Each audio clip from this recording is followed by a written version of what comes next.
When Roosevelt returned to the United States from the Yalta Conference, many were shocked to see how old, thin, and frail he looked.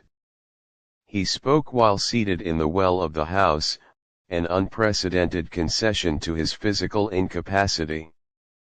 During March 1945, he sent strongly worded messages to Stalin accusing him of breaking his Yalta commitments over Poland, Germany, prisoners of war and other issues. When Stalin accused the Western Allies of plotting behind his back a separate peace with Hitler, Roosevelt replied, "I cannot avoid a feeling of bitter resentment towards your informers, whoever they are, for such vile misrepresentations of my actions or those of my trusted subordinates."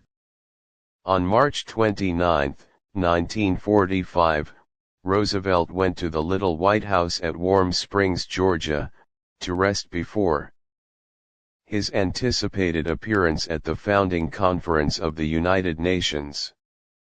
In the afternoon of April 12, 1945, in Warm Springs, Georgia, while sitting for a portrait by Elizabeth Shaumatov, Roosevelt said, "I have a terrific headache." He then slumped forward in his chair, unconscious, and was carried into his bedroom.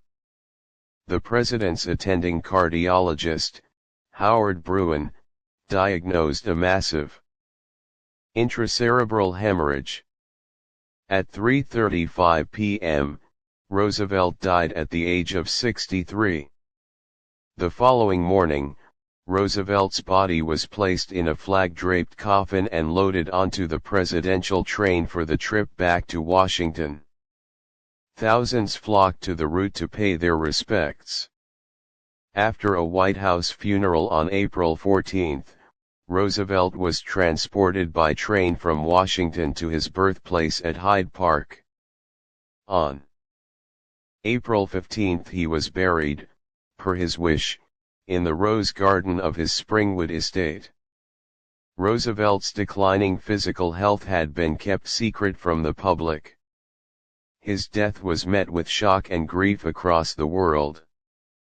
Germany surrendered during the 30-day mourning period, but Harry Truman, who had succeeded Roosevelt as president, ordered flags to remain at half-staff. He also dedicated Victory in Europe Day and its celebrations to Roosevelt's memory. World War II ended with the signed surrender of Japan in September.